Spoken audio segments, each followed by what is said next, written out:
and I'm the moderator for this session. So I want to thank you all for being here. I have like the best fake crew ever over here. So thank you for coming. Today's session is going to be on the transformative power of immersive learning technologies. And please excuse me, I am the stand-in moderator, and I found out about this like a few weeks ago. So bear with me a little bit, but I think I'm prepared. So immersive tools like virtual reality, augmented reality, and extended reality are revolutionizing our educational system, creating engaging and hands-on experiences to boost not only our student learning outcomes, but our student engagement. Today I'm excited to showcase how these faculty across very diverse disciplines are integrating technologies into their classrooms. We have ethnic studies, engineering, and beyond, and each is going to share their experiences with immersive learning. So while we're doing this, we are going to open up to all of you, so think about any questions you may have for our panelists. But first, I'm going to introduce them and allow them to share what they've been doing in the immersive technology world. So, Konstantin Kalastis is from Foothill College and is showcasing how immersive technologies are being integrated into emerging tech programs, providing a glimpse into the future of tech education. Hi, hello everyone. We're honored to see you all here. So I'm from Foothill College, Emerging Technologies Institute. I see at least a couple of my colleagues here. That's great. And so what we do is we have a virtual reality lab. For us, virtual reality is augmented reality and extended reality. They're all different versions of immersion, of how much you can see of the real world and the virtual world. So we call it the virtual reality lab. We have a system. We did some pilots in astronomy, chemistry, biology, cinematography, and we work closely with folks who run these innovation challenges. Lawrence Liu is here, Professor Lawrence Liu, and we work closely with him as well to explore and investigate all these technologies. And I also am the coordinator for the tutoring center for STEM. And so we're looking to see how virtual reality can help these folks, especially in biology and chemistry and sound related protein and molecules and things like that, and manipulate them. So we're experimenting with that. And then there is also something which is kind of unique. We kind of accidentally came upon it. We have some students that were basically working in the STEM center, helping us with cleaning tables and stuff, and then they were just watching the AI in the robotics lab and virtual reality lab, and they said, can we join? And so we did. So now we have a program over at Foothill College. We get these students that have certain challenges, and we focus on their abilities of what they can do, and virtual reality is something that we focus on to get them into worlds that they would never experience before. And that's it. Thank you. Hello. So we've got Fabiola Torres from Glendale College's Ethnic Studies Department. Hola.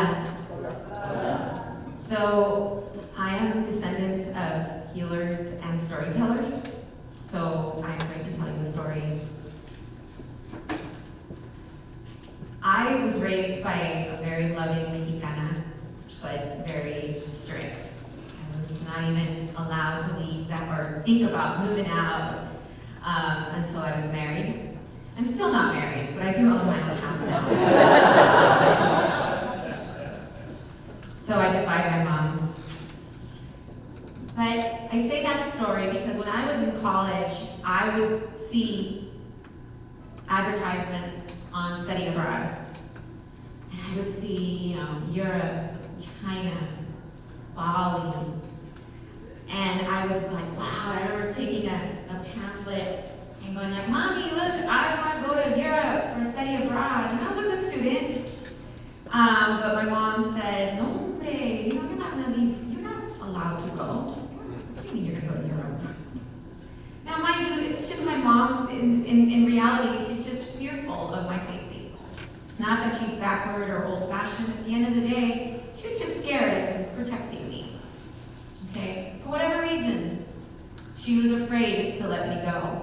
So I never went to study abroad. So I was once playing with the Google Classroom, Google Cardboard, and I went to a Syrian refugee camp. And then I took it off and I said, oh my God, what if my students could go to Europe and China and Bali without ever leaving because they're DACA students? So I said, I need to figure out how that's going to happen. And so that's how the story started, with me having this quote-unquote crazy idea and having a new president who was told she's one of the crazy ones, but they were referencing the Steve Jobs commercial. Not that he's saying I was a crazy one, but this was just an Apple thing. So he's one of the crazy ones. So he met me and he says, I hear you're one of the crazy ones. And I'm like, crazy idea. I want to create something that my students who can't go, or maybe have moms or parents that are strict, because they still exist. Maybe you're here. I guess they're called helicopter parents. I mean, my mom wasn't a helicopter, but she just was like, I couldn't leave the house until I was married. But that's how my story started. And now we have this virtual lab, which I have a minute video that I'd like to share with you. Okay, so it's gonna be started. This is me introducing it to my faculty once it got all started. The temporary lab. Oops. Oh, it's my phone. Oh. Sorry. Oh, there's no sound. You can see. That's me. I'm happy. I'm excited.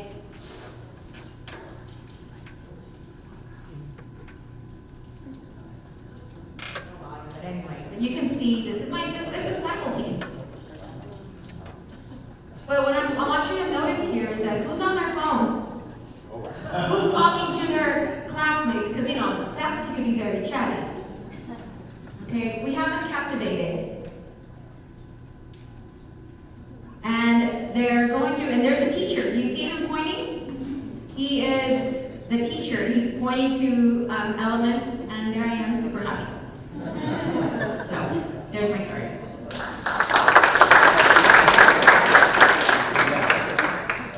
Dr. Garrett Reese, Dean of Innovation at Merced College. Good afternoon, everybody. Thank you for coming to hear us talk about all these exciting things that are happening in our system. So at Merced College, I'm Dean of Innovation, and I oversee all sorts of unique programs. I traditionally say if it doesn't fit in a traditional box, it's one of my programs. So in our system, that would be things like credit for prior learning, competency-based education, virtual reality, artificial intelligence, among a whole bunch of other programs.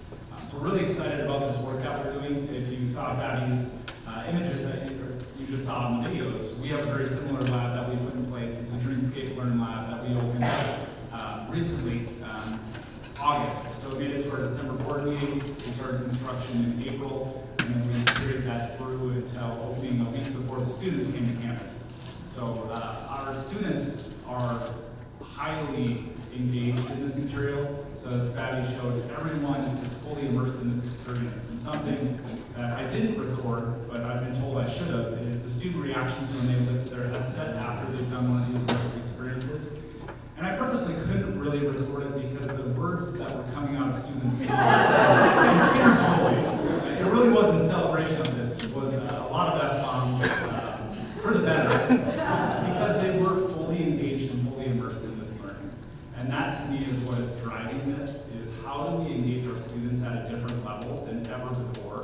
Because if we're engaged in whatever we're doing, we're obviously more likely to learn the material. And I think for any of us who are in here who are past educators in the classroom, never lose sight of that, for that engagement with students, because that instantly is a sell for how we move forward in our system. So if we can increase engagement, our students are better off for everything that they do. So happy to share more as we move on today. Thank you.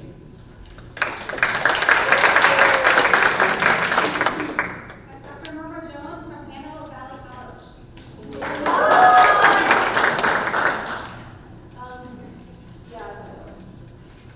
That's recording. Oh, it is.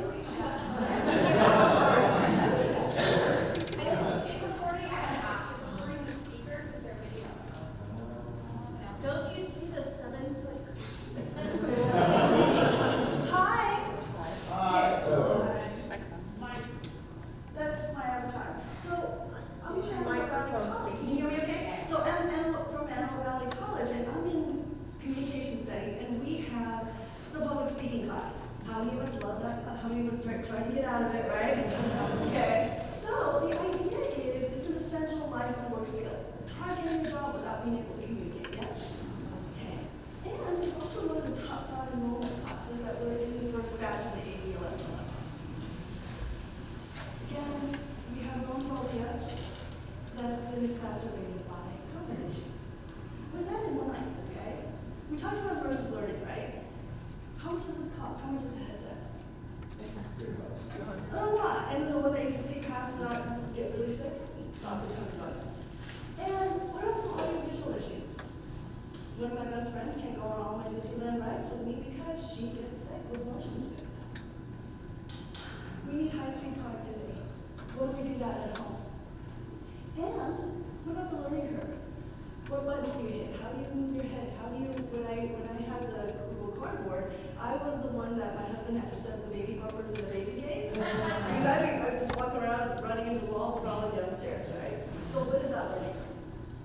So, I thought, what if we went high-tech and low-tech at the same time, okay? Using cardboard, you see I've got mine over there. Created a guided practice using Midjourney to create my avatar, DID to animate her, 11 Labs so my voice is cloned, Adobe Premiere to put it all together and put it up on YouTube. Okay, a lot of technologies.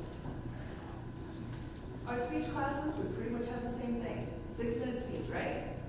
That little slider bar, introduce yourself, it slides. I tried the timer, people got a little scared. Okay, so it's a slider bar, introduce yourself. Give me the attention getter. Give me the next step. We go through all of these, and what you're doing is you're just giving my cute little avatar speech. You're talking to me. And not even me, the bobblehead version of me, right? Non-threatening. Okay? You end the speech, right? Now, once you get comfortable with that, we move into the classroom. And that's the VR version. Now you get the classroom. After that, you see where I put this slider bar? You now have to make eye contact. And now you're looking at a classroom. Desensitization to a phobia. So we're using old tech, right? YouTube, the non-interactive video that the student has full control over. It's free because they can watch it on YouTube, or the Google Cardboard, $1 each per student. Lower bandwidth, watch it on your phone, do it at any time. It's accessible, everything is captioned, and people have options to listen to it or to watch it. Complete user control, especially in dealing with phobia. And you can unlock different levels at your own pace. And it's standardized, it can be standardized across California. I've taught the same public speaking class across the US, pretty much the same speech. With that in mind, real quick, if you're interested, I am launching a podcast here. If you're interested, grab a picture of that on CD. And I want to celebrate us, right? I want us to really talk about our innovations, to inspire each other, to connect our communities, because we have all these great ideas. Some of us do it in ways that's like, ooh, let's go do this together. We'll have more information up, but we're recording it here, and please let me know if you're interested. And if you want to see any of my videos, that's my YouTube channel. Thank you.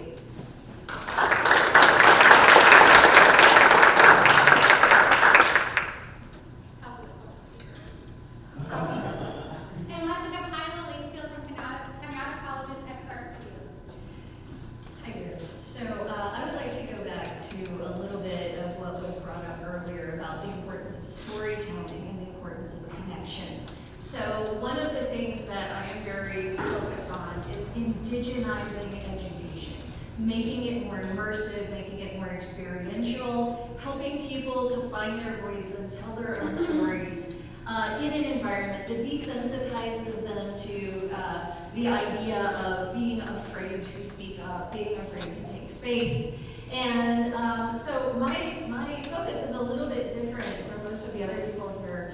I started in tech at Maxis in 1996, and then I was in video games, and then I ran a company. I didn't get into education until 2011.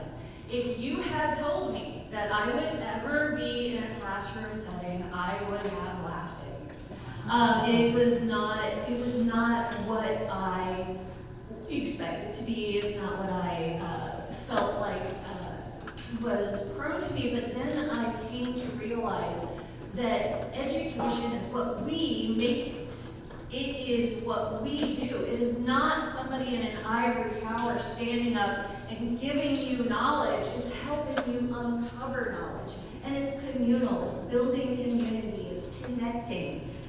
There are 4 C's of jobs of the future. And I should say very specifically, although my background is in anthropology and art, what I went into was workforce development because I truly believe that students need tools to be successful in life, and that means to have jobs that are empowering and fulfilling as well. But there are 4 C's to jobs of the future, and I absolutely believe in this. Creativity, critical thinking, connection, and communication. All of these things, we're building community. It is not about one person telling you what to do. We're decolonizing education. We're making it so it is people sharing their experience and connecting, and that is where real education comes from. So what is my role? I teach people how to build this stuff. So with a background in games, I went into digital art instruction, which became design, which became video game design. We're branching out interaction design, bringing all of this in because our students have the most precious and beautiful stories to be able to help create these immersive experiences. So the other thing, it's been my absolute pleasure to work with Dr. Jenna Zeller as our subject matter expert, because when you are creating these immersive environments, you need to get a subject matter expert.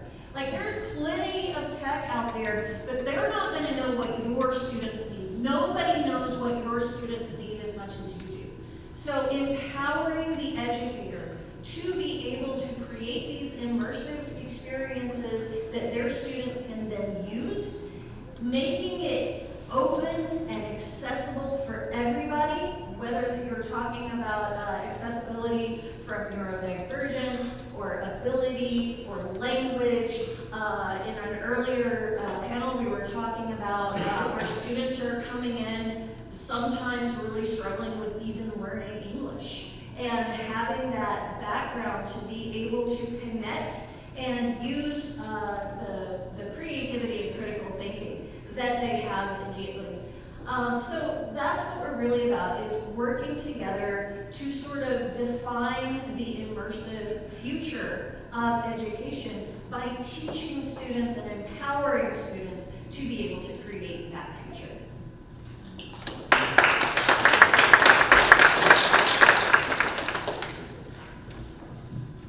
Okay, I'm going to change up the order of questions. I know you guys were prepared, but I'm just because at my last session where I was a panelist going, I had multiple people come to me and ask me the same question, and so I kind of want to bring it to another panel of experts, and that's, can you offer any advice on how faculty members, administrators, or anyone else within academia that's interested can bring this to their colleges, whether at an institutional level, or kind of in a bigger picture than just their individual classrooms? How do we get this immersive technology really rolling?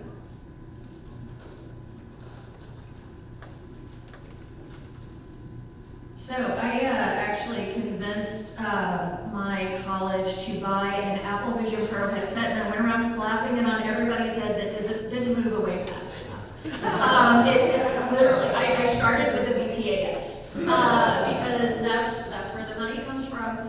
But once you've seen something like the mixed reality, the immersive capability of something like the Apple Vision Pro, people who have zero imagination and are only looking at the bottom line can then see what you're talking about.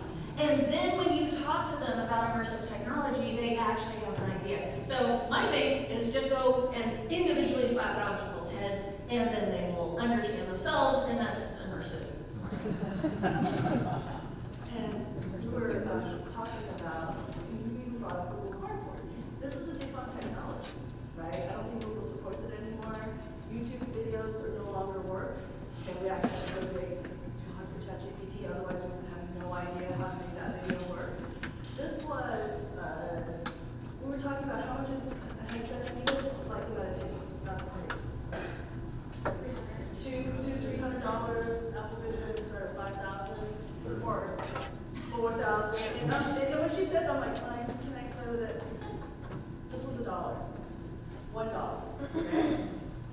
me slapping stickers on it, right?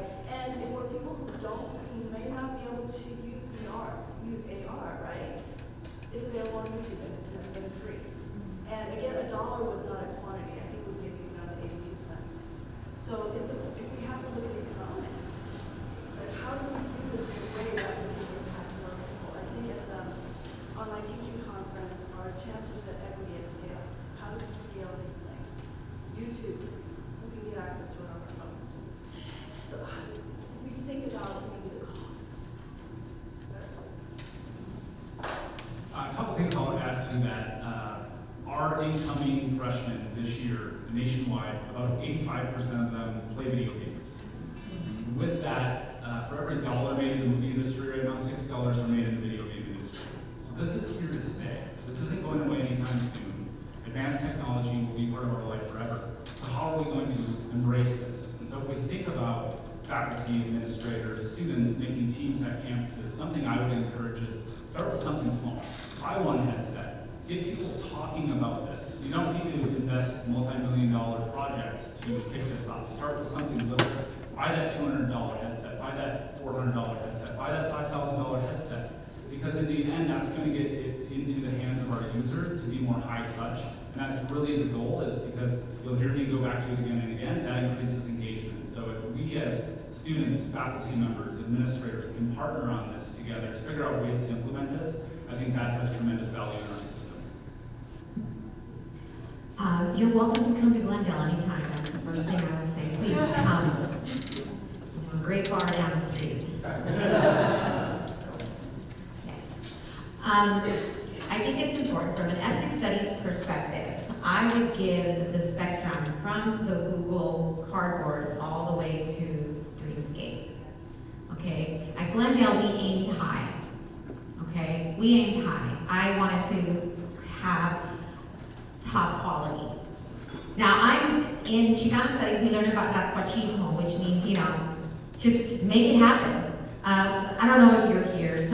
They broke their glasses, and I had a safety pin in my purse, and I go, here. Oh, there you are! Okay, right? I fixed his glasses. Yep. That's Pascuachismo, okay? So we can go from the Google Cardboard all the way to partner with Dreamscape Learn, which then took the participation of my president. And our president on our campus did a lot of legwork with the state and worked with the assemblyman who represents our area to get the funding. And we got it. But along the way, we have Google Cardboard, we got metas. And if you're wondering how'd you get the meta, well, there's a really great strategy. When you do your program review, make sure you run it through Claude and ask it, how can I add the need for VR for my program review, and then it'll probably work it for you so that when you go to resources and ask for it, boom, you get it. Okay, but most importantly, let's look at it from a pedagogical perspective. If this is something that you are interested in, look up Chris Dede. He is from the University of Harvard School of Education, learning theorist, who did a lot of research on immersive learning. Also, ASU did a lot of research in biology and student success. Because at the end of the day, this was about student success. I wasn't going to get involved unless I had research backing it up. And so when we did a lot of proposals, I did the research. I provided the research for my president to kind of convince our board. But there is research out there. Okay, Chris Dede, I love it, I'm a big fan of his work. I'll be going to Harvard soon, and so I'm hoping to say hi to him if he's alive. I actually don't know. Anyone know Chris Dede? I just know him on paper. But there is research out there. There is research out there to show this is about student success at the end of the day. We got lucky to get to work with Dreamscape Learn and to partner with Dreamscape Learn. We aimed high, and that was high. Because if not, look, we got 360 cameras. We got Insta360 cameras. I was very privileged to have gotten a reward from the Chancellor's Office for Program of the Year, and so I grabbed that money. I bought 360 cameras, and I gave one to our team who went to Barcelona, and I gave the other one to my brother who went to Xochimilco, who's doing a research project on the floating city, Xochimilco. And he was able to go through the canals that tourists don't get to go, and he had the 360 camera. And so I get to do the narration under the Xochimilco and have my students I'll do a lesson on the floating city, Xochimilco. Students who can't get to go back home, or just students in general. Okay, and while we're working with Dreamscape, it doesn't stop me. I'm not gonna stop, I'm gonna keep going. We're gonna run it through YouTube 360. And then it's gonna be easy to put it on 360 on YouTube, and then we could use our meta glasses. Or for any student who might have a movement, disabilities that causes the movement, it can still be seen flat with narration and captions.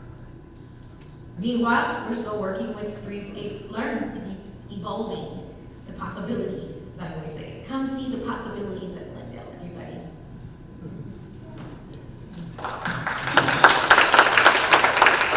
Make sure we go visit the whole group. So at Fujian College, basically, it takes certain administrators, like our previous president, she had this vision and she said, hey, let's start a pilot on virtual reality. So a group of us got together and said, we'll support this. We started like an interest group. And then before you know it, the new president came in and she says, yeah, I fully support this. And then we got a new dean. And the dean is both feet into this whole emerging technologies thing, including virtual reality, artificial intelligence, quantum technologies. So we rely heavily. So then, how do you propagate this across the campus? So we have clubs.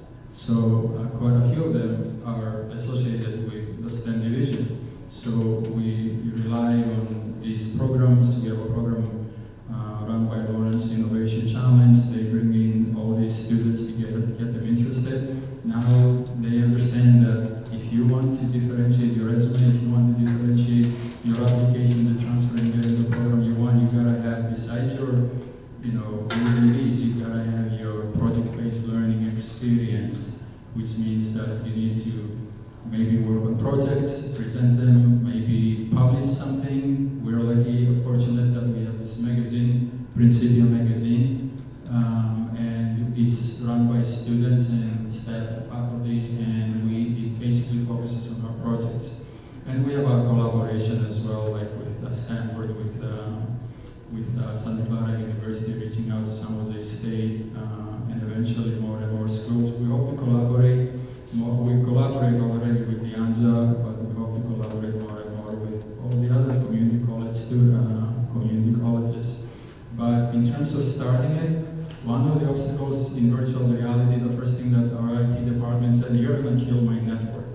So you connect like 20 of these and we're done. And we're talking about hundreds of thousands of students, right? So my previous career was with Cisco Systems, right? So I know all about local area networks. So there you go. It's like I don't have to hit your internet on campus. I can set up a local area network.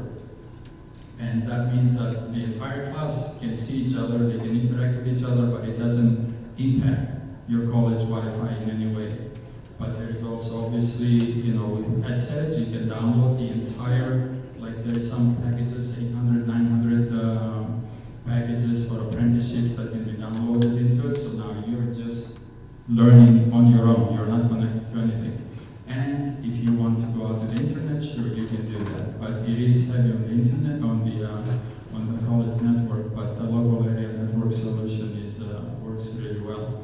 So we encourage students and now more and more faculty and staff to basically get engaged. Like I said, we have geography.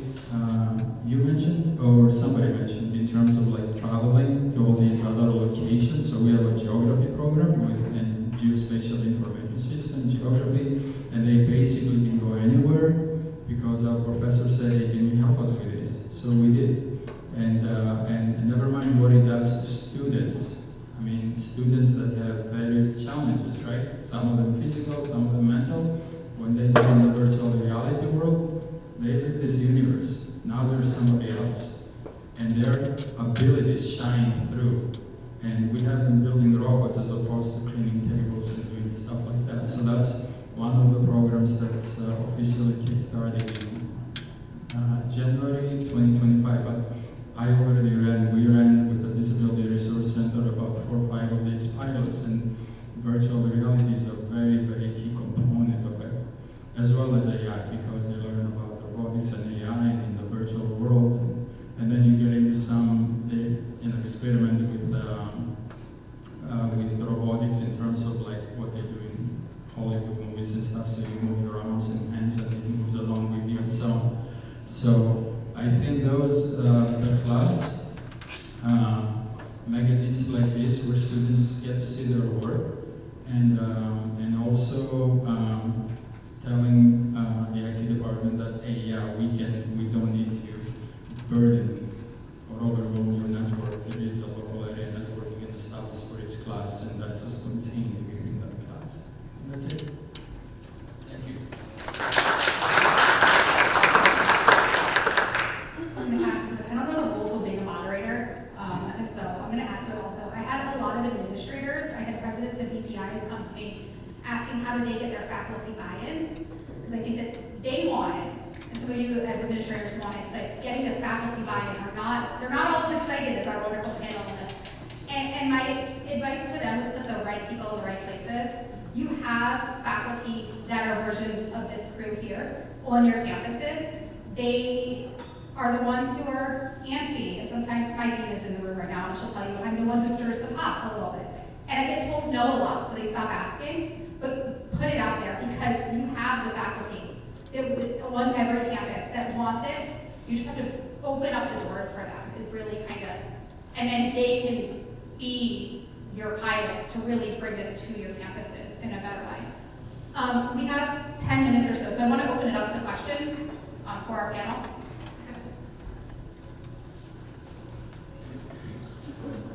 You guys can find it, right? So, you're at Grace, Fulton College. One of the things that I started working on was like a digital twin, integrating AI with that. And, you know, I'm having to bring in other partners, like VGS or XP on reality. What are the partners you guys are using? Are you developing this under yourselves?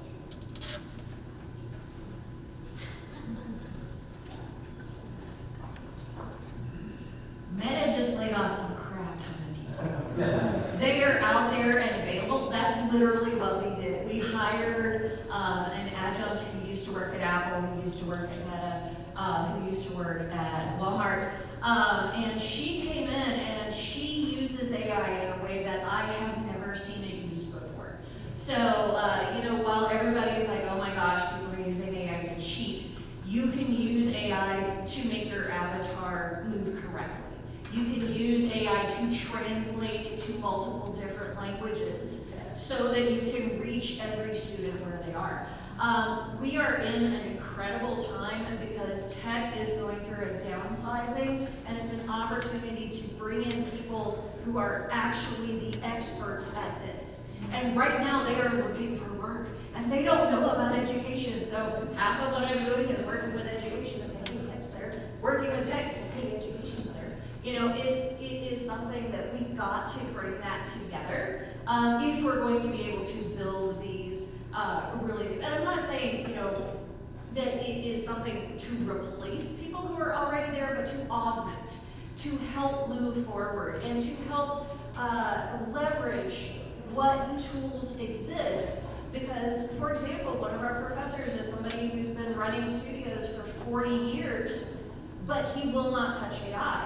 We bring in somebody new, and she can code circles around him because she uses AI to help her code. Both are important. You've got to understand the history. You've got to understand how the logic works together so that you can actually make the things. But you've also got to use the tools. Advisory board meetings. Those of you in career education, you've got to have advisory boards. Don't keep the same people on your advisory boards for 10 years. You need to go out and bring some new people in. You need to get these different perspectives. And you should always make sure that your students are involved in the conversation as well, because your students will constantly surprise you. One of the reasons I'm back in the classroom instead of being in the administrator level is so that connection can be there, so they can help build what this future should be. So, does that answer your question? That's the only piece of I'll add one piece to that. An untapped resource that we don't look to enough is our own students. So we partner with our computer science instructors and said, what do your students want to do to help build in these environments? So we have Unity software our students can design in one of the leading video game platforms. So use your own students. Think about ways to implement your student work within what you're trying to do to succeed. And so is it part of your educational master plan? We made sure it was. So our student voice is in there not just as their voice, but they're the doers. And so that is a great resource because then they're designing for other students as well. So really, really cool avenues that you have. Yeah, and I like to what you just said. We also do the same thing. So we use Unity and Unreal in the lab. So basically, we did Victoria and we still work with them and so on. But there is no replacement to provide internships and experience for these students via the interest. And some of them also have outside part-time jobs working in the industry. And we rely heavily as well on some of our alumni. They come back and again, working with somebody like Professor Lawrence, who's sitting here, he's big into bringing alumni back and so on. And we have them from IBM, Berkeley, all across the industry and so on. So they bring a lot of expertise, but primarily we do focus to have those alumni coach our students so that they develop the experience. And most of these students will be there for a couple of years, and that's a lot of experience. So they go out the door when they finish, they have expertise in our labs, in our virtual reality labs specifically.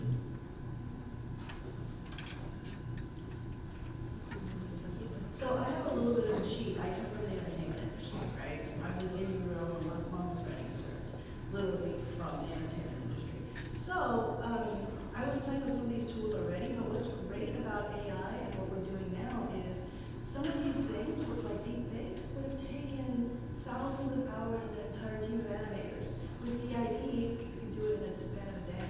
I've got AI with a tutorial. So that video that I showed, well, I didn't do the video, but it's something that we can do ourselves. What we can power ourselves to do. Low code, no code, right? That was something that we're talking about at various places inside of the CCC. How do we empower ourselves to do this? The technology is there. We're more democratizing. Question?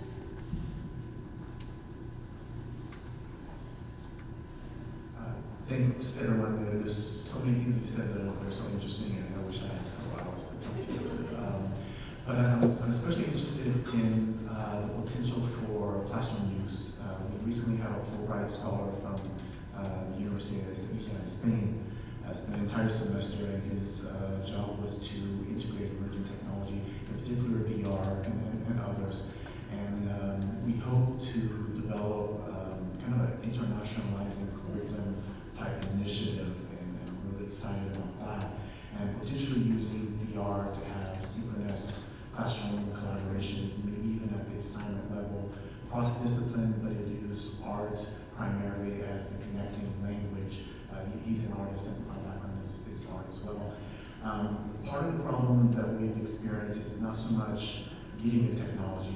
We have a full classroom set of Oculus 2s in the closet. And technology has been a problem as far as connection, how to purchase like the apps and privacy concerns. And so it's just basically 2 years of trying to figure out the tech part of it.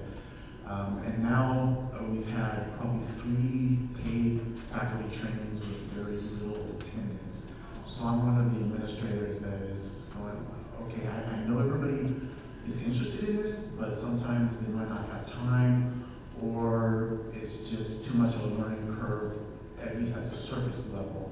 So I'm wondering, there's like 20 questions in there, but I'm wondering how I move this forward, without doing it all myself.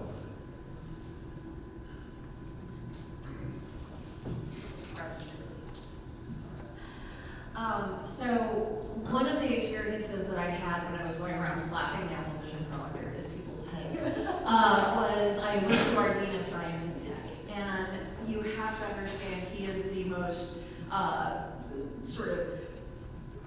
straight, narrow, very focused, highly intelligent, very very good at navigating systems. And we put the Apple Vision Pro on his head, and he turned into a little child. And it was the most beautiful thing I've ever seen. It was like he was 5 years old, filled with wonder, looking at this dinosaur that he could reach out and feel like he was touching. So in my mind, sometimes bringing groups of people together, especially if they already have a sort of negative preconception of what they think it's going to be, and taking it to something that it speaks to them. So one of the things is, for our academic center president, every faculty member has something that they deeply, deeply love, which is why they're here instead of somewhere else. Find the thing that they love and allow them to see it in a new, immersive way. And I feel like, it's just natural. For the San Mateo County Community College District, I've worked with some of the people sitting in the back about having outreach events, and in these we actually brought headsets and let people use them. Not telling them, here's what you need to do, or even here's how you can incorporate it in your class. We listen to them tell us that. We just show them, here's what's out there. But that, letting them and their passion see how it's reflected can be a very useful tool to get faculty buy-in. Because any time you come to a faculty member, having been on both sides of that fence, with a, hey, we should try this, the answer is always going to be no. It's just the way that it goes. There's always this. No administrator is going to tell me what to do. But if you let their passion lead, then that's the way to do it. And I think that you're doing the right thing in creating the opportunities, but maybe think about individualizing it as opposed to trying to bring everybody together. The one thing I'll add is we sent 30 faculty members down to LA, to Culver City, to Dreamscape Learn headquarters last summer, so they could actually see what this technology was, because conversations are very difficult to have about emerging technologies unless you experience the emerging technology. So sorry for everyone in the audience who doesn't have a headset on right now. It's difficult to see these things without experiencing them. We followed that up in October by sending another 30 to Arizona State University to see the same kind of experiences. From there, those 60 faculty came back to campus and really were able to speak as a whole to potential that this technology has. So any way that you can do professional development and get people to different sites. The nice thing is with virtual reality, a lot of this technology can come to your campus. So just getting them in the headset, I think has tremendous value. And add to this is when faculty sees students' reaction. That's the key. I know that Chris stepped out, he's from Dreamscape, but we took a student to Culver City with our chemistry and science people. And I'm there trying to get faculty involved, but I take the student president. While everyone's taking theirs off, all I can hear is the buts from faculty. But how do we design this? But how does this fit my textbook? But, and I'm like, and the student takes off her. Now she's not STEM. She takes off her headset and goes, if I had this early in my college career, I would probably be majoring in biology. This was fun. And I looked at my science teachers and I'm like that. I'm not interested in you right now. Okay, what do you want me to do? How can we work? Okay? And then also, the joy will come through. And so I have a colleague here, Samantha, who wasn't part at all of the vision, but gets invited to this, and all she says is, how do I play? And there was no PD, there was nothing, it was just come. So if you look at my Chicano Studies class at Glendale next semester, there's a ticket note that will say this class is going to be virtually, virtual reality enhanced. Chicano Studies.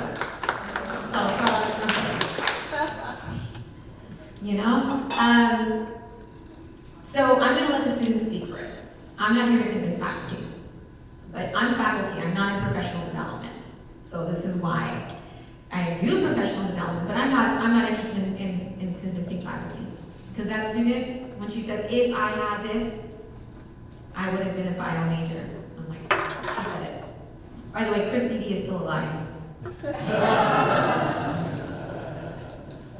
So, Dream City, in Airport City, can you just go visit up there? Yeah, he's here, but he walked out. They're here later, right? We have a whole thing later, right? Yes. Like this, the last thing of today is all Dreamscape, and I know nothing about it, but I was told we have to go.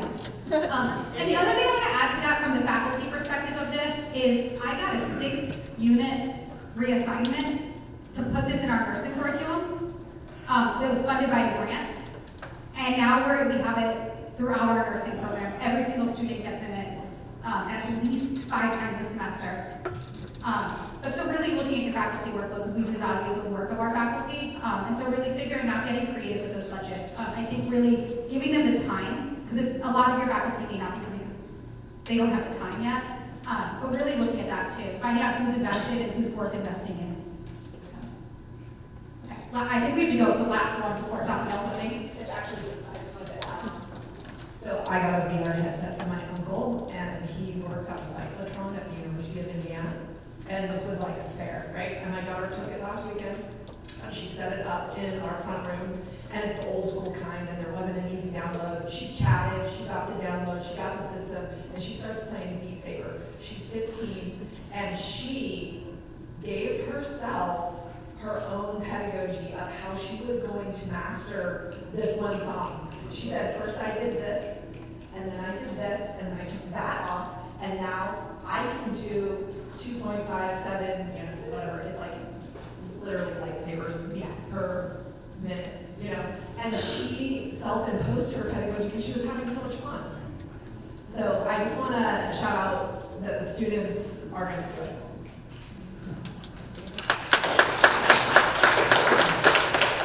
All right, so thank you for our time. Thank you for coming. I know our panelists would love to talk to